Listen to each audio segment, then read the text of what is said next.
현실에서 최선을 다하라. 창세기 43장 1절에서 15절 말씀. 죽는 길이 사는 길이다. 요셉의 형제들이 애굽의 식량을 구하러 가서 요셉을 만났을 때 요셉은 자기 신분을 밝히지 않고 그들을 정탐꾼이라고 몰아붙였다.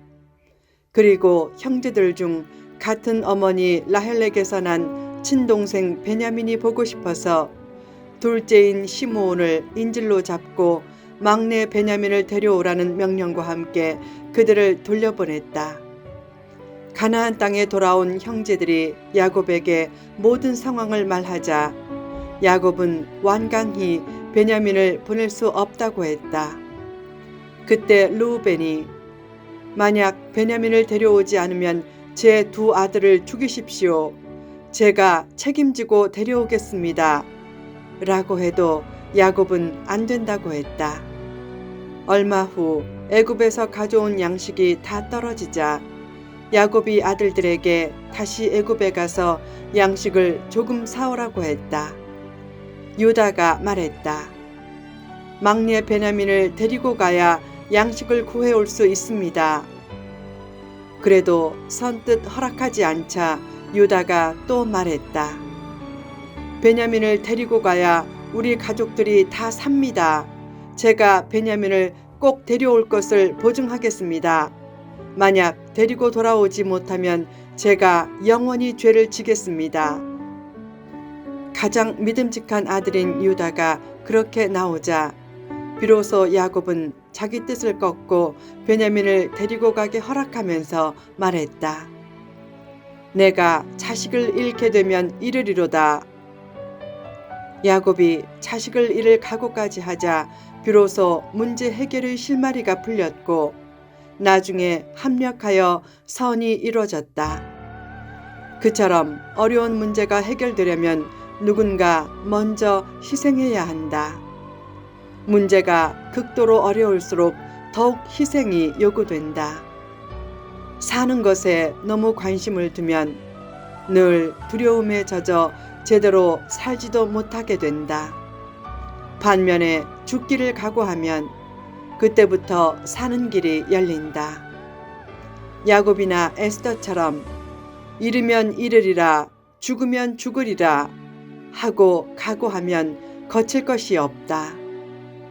죽으면 죽으리라 하고 굳게 결심할 때 하나님이 그래 한번 죽어봐라 라고 반응하시겠는가? 오히려 그때 사는 길을 보여주고 열어주실 것이다. 너무 살 궁리만 하니까 죽을 일이 자꾸 생기는 것이지 죽기를 각오하면 더 이상 죽을 일도 없다. 공동체에 유다처럼 희생적인 사람이 있으면 다 같이 살게 된다. 죽는 길이 사는 길이다.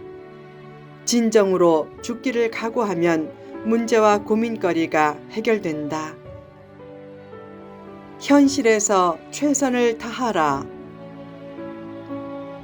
죽기를 각오하라는 말은 무조건 죽는 길로 가라는 순교 콤플렉스를 조장하는 말이 아니다. 죽기를 각오하면서도 현실에서 최선을 다하라. 당시 야곱 가족은 극심한 기아 속에서 살 길을 찾아 최선을 다했다. 또한 야곱은 베냐민을 보내도록 허락하면서 애굽 총리의 마음을 움직이려고 최고 예물을 준비했다. 무조건 하나님의 은혜만 바라지 말라. 하나님의 섭리와 손길에 의탁한다는 것과 될 대로 되라는 식으로 손을 놓고 있는 것은 다르다. 목표를 향해 열심히 살면 목표를 이루지 못해도 보람은 잃지 않는다. 열심히 살았던 삶 자체는 남기 때문이다. 사람은 과정보다 결과를 크게 보는 편이지만 하나님은 결과보다 과정을 크게 보신다.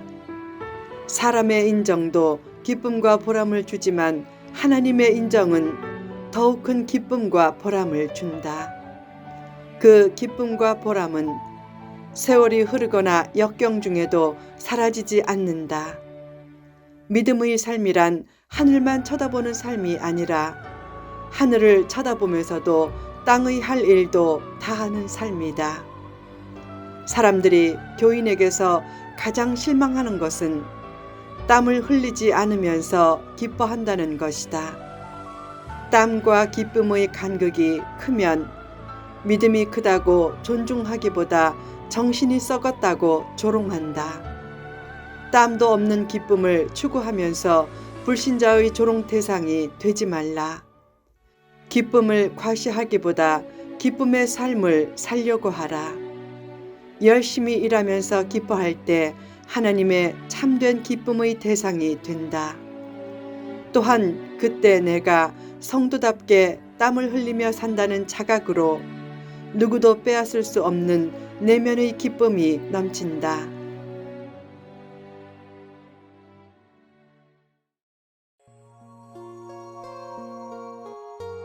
예수님을 닮는 삶은 땀을 흘려 세상에 유익을 주는 삶이다.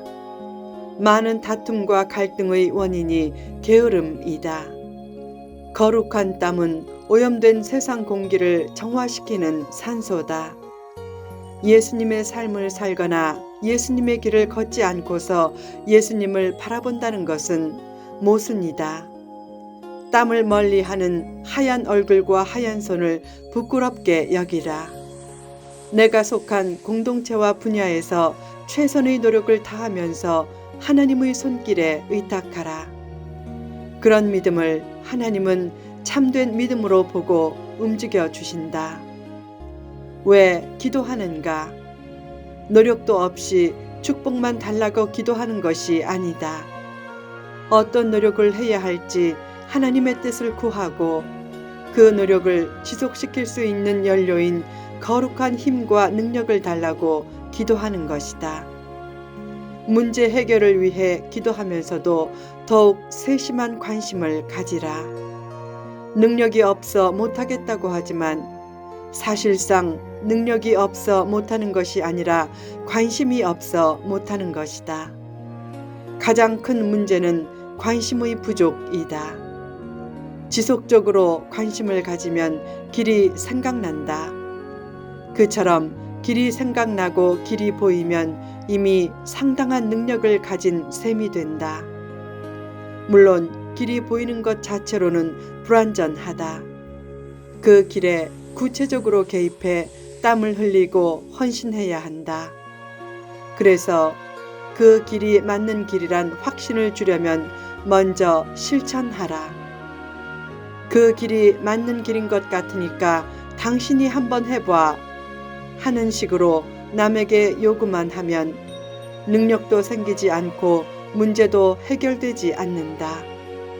맞는 길이라고 생각되면 그 일에 먼저 뛰어들라. 말은 쉽지만 행동은 어려운 것임을 직접 체득해 보아야 자신이 생각한 문제 해결의 길이 더욱 구체성을 띠게 되고 누군가의 협력과 동참도 얻으면서 참된 축복도 주어진다. 영적인 이스라엘로 변하라. 야곱은 베냐민을 구하려고 최선의 조치를 취한 후 하나님의 은혜를 구하는 고백을 했다. 하나님이 은혜로 함께 하셔야 일에 의미와 열매가 있게 된다. 그러므로 문제 해결을 위해 문제와 겨루어 이기려고 하기보다 하나님과 겨루어 이기려고 하라. 야곱은 야복강 기도 후에 하나님과 겨루어 이긴 자란 뜻을 가진 이스라엘이란 이름을 얻었다. 어떻게 하나님을 이기는가? 하나님을 온전히 의지해서 하나님의 사랑받는 자녀가 되는 것이 하나님을 이기는 비결이다. 하나님이 힘이 없어서 지는 것이 아니라 지극한 사랑으로 일부러 져주시는 것이다.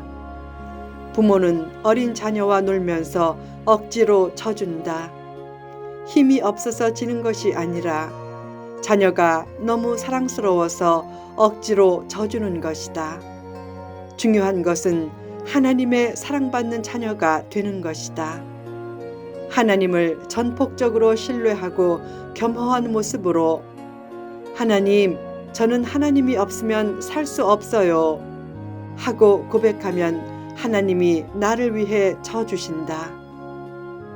고린도후서 12장 9절에 이런 말씀이 있다. 내 은혜가 내게 족하도다. 이는 내 능력이 약한 데서 온전하여짐이라. 하나님의 은혜를 깨닫고 온전히 의지하면 하나님이 져주신다.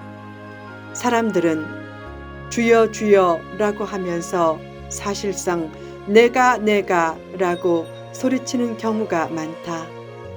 또한 하나님께 영광을 돌리게 하소서 라는 말도 내가 잘되게 하소서 라는 듣기 좋게 포장된 말인 경우가 많다. 그런 자기중심적인 신앙을 버려야 하나님이 역사하신다. 야복강 사건 이전에 야곱은 자기중심적인 삶을 살았다. 그러나 야복강에서 허벅지 관절이 부러지고 인간적인 힘이 사라지면서 하나님의 역사가 나타났다. 결국 하나님이 에서의 마음을 움직여 주셔서 야곱은 에서와 극적인 화해를 했다. 영적인 야복강에서 영적인 이스라엘로 변하면 원수가 변해 사랑하는 사람이 된다. 그때 그토록 내게 어려움을 주었던 역경의 환경도 나를 격려하고 돕는 순경의 환경으로 변한다.